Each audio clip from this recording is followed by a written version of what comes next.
Hi, Jim Carson here once again from Blackstock Ford, Orangeville, Ontario. And today we're talking about the power deployable running board on the 2023 F150.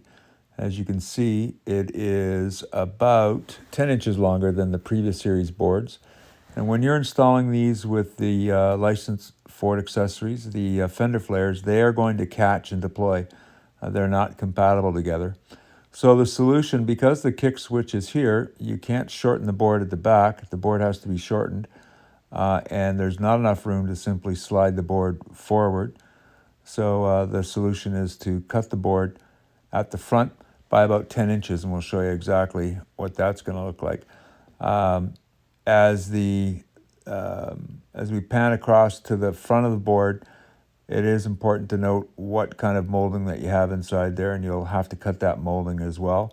And then you'll purchase a new end cap that is available separately to cover your cut and make sure that it lines up with the front of the door.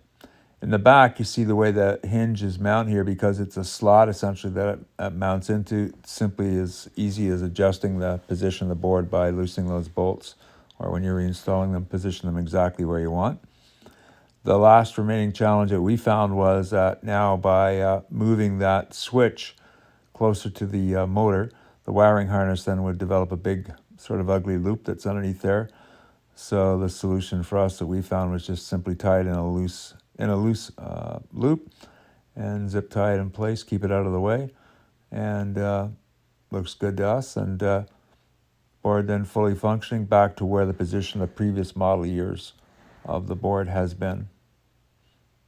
Once again, I'm Jim Carson from Blackstock Ford, Orangeville, Ontario, Canada. Thank you for watching.